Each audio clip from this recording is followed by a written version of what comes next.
दिवाळीच्या खरेदीसाठी नागरिकांची बाजारात गर्दी।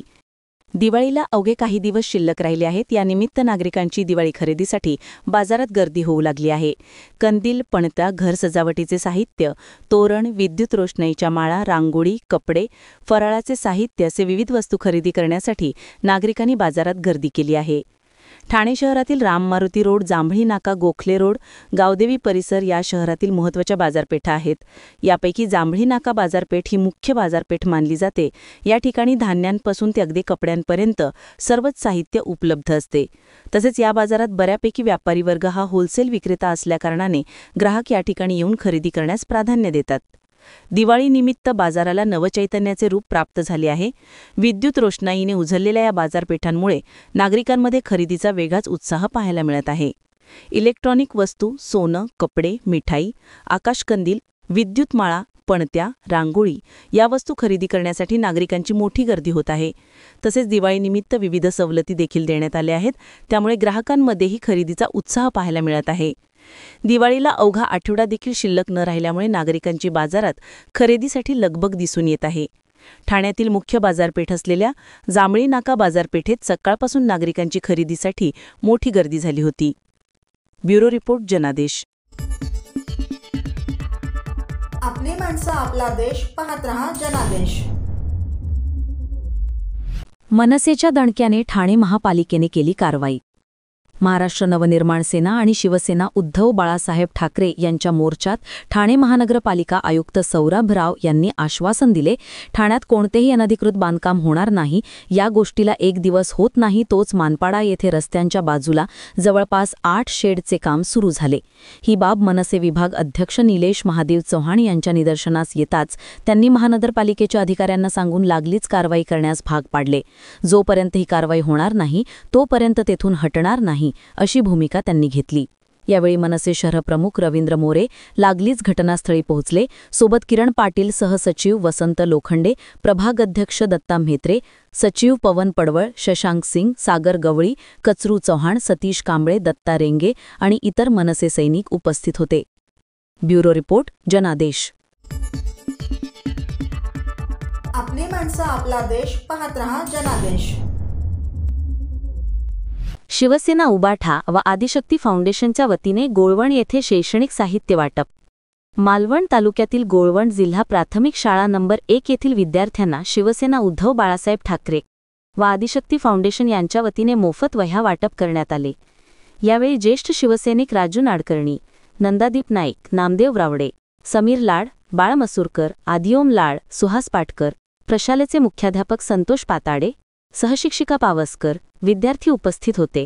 शिवसेना उद्धव बाळासाहेब ठाकरे व आदिशक्ती फाउंडेशन यांच्या या स्तुत्य उपक्रमाचे विद्यार्थी पालक वर्गात अभिनंदन होत असून समाधान व्यक्त होत आहे। ब्युरो रिपोर्ट, जनादेश। आपली माणसं, आपला देश, पाहत रहा जनादेश। सर्व नागरिकांना आवाहन करण्यात येत आहे की सध्या डासांमार्फत पसरणाऱ्या डेंग्यू या आजाराचा प्रसार रोखण्यासाठी प्रत्येकाने पुढील प्रमाणे कार्यवाही करावी। डेंग्यू आजार एडिस इजिप्ती हा डास चावल्याने होतो। या डासांची पैदास साचलेल्या किंवा साचवलेल्या स्वच्छ पाण्यामध्ये होते। 8 दिवसांपेक्षा जास्त दिवस पाणी उघडे व साचून राहिल्यास त्यात डास अंडी घालतात। अंड्यांच्या अळ्या तयार होऊन पुढे डास तयार होतात।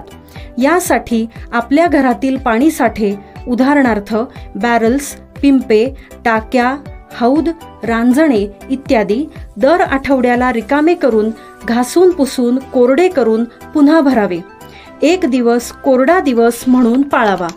पाणी साठ्यांना घट्ट झाकणे बसवावीत किंवा जुनी साडी, चादर, धोतर यांनी बांधून झाकून ठेवावीत, म्हणजे डास त्यात जाऊन अंडी घालणार नाहीत। घराच्या गच्चीवर, आजूबाजूला, अंगणात कोठेही पाणी साचू देऊ नये।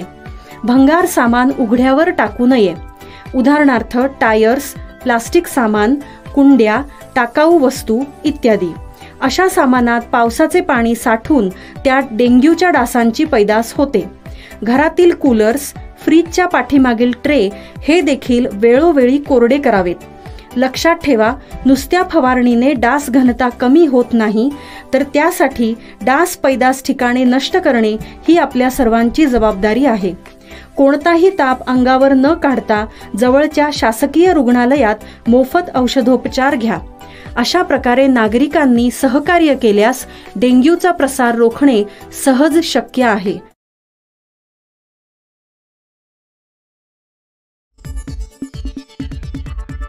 आपली माणसं, आपला देश, पाहत रहा जनादेश.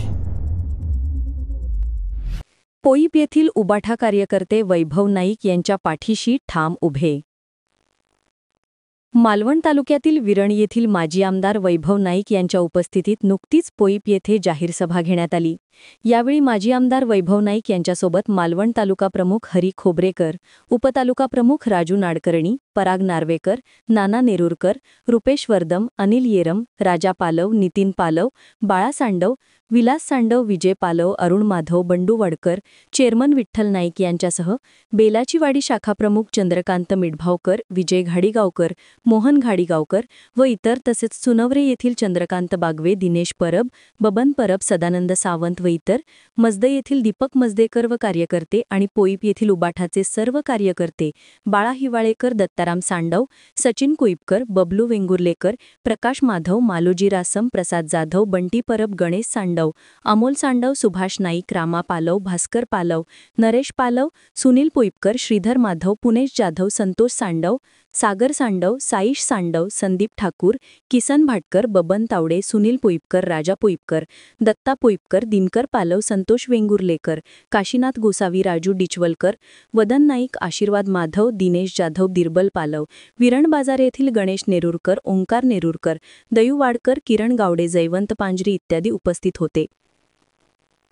सर्वप्रथम राजू नाडकर्णी यांनी माजी आमदार वैभव नाईक व मान्यवरांचे स्वागत व प्रास्ताविक केले. त्यानंतर तालुका प्रमुख हरी खोब्रेकर यांनी सभेला मार्गदर्शन केले. ते म्हणावे, सध्या सत्ताधारी फसव्या योजना, विकासाच्या बाता मारून जनतेची दिशाभूल करत आहेत. आगामी निवडणुका डोळ्यासमोर ठेवून पक्षप्रवेशाचे देखावे करीत आहेत. मात्र प्रत्यक्षात तीच माणसे उभी करून पक्षप्रवेशाच्या नावाखाली स्वतःची पाठ ठोपटून घेत आहेत. पण तुम्ही सर्व निष्ठावंत आणि स्वाभिमानी असल्याने त्यांचे प्रयत्न असफल होत आहेत. आपण सर्वांनी असेच एकसंघ राहून उद्याच्या जिल्हा परिषद पंचायत समिती निवडणुकीत त्यांची जागा त्यांना दाखवून देऊन आपले उमेदवार भरघोष मतांनी विजयी करा. तर आमदार नाईक यांनी सर्वप्रथम उपस्थित कार्यकर्त्यांची गर्दी पाहून भारावून गेले व आपल्या पक्षाची ताकद व निष्ठा दाखवून दिल्याबद्दल सर्वांचे अभिनंदन व आभार व्यक्त केले. ते म्हणाले की माझ्या पराभवाने खचून न जाता जोमाने कामाला लागा व उबाठा पक्ष संपवण्याची भाषा करणाऱ्यांना उद्याच्या निवडणुकीत आपले सर्व उमेदवार विजयी करून जशास तसे उत्तर द्या. पुढे ते म्हणाले, गेल्या वर्षभरात किती विकास कामे झाली, जलजीवन कामांची काय अवस्था आहे. उलट उद्धवजी ठाकरे मुख्यमंत्री असताना घेतलेले विकास कामांचे निर्णय आज चालू आहेत. कर्जमाफीचे आश्वासन, अदानी कंपनीचे वीज मीटर, वाढती बेरोजगारी, महागाई, प्रत्येक ठिकाणी भ्रष्टाचार यामुळे सर्वत्र जनता त्रस्त झाली आहे. या सगळ्याचा उद्रेक होऊन आगामी काळात सत्ता आपलीच आहे असा विश्वास व्यक्त केला आहे. शेवटी सर्वांचे आभार व्यक्त करून तुमची सर्वांची एकजूट हीच आपली ताकद आहे. त्या ताकदीच्या जोरावरच मी सदैव तुमच्यासाठी लढत राहीन असे स्पष्ट केले आहे. ब्युरो रिपोर्ट, जनादेश.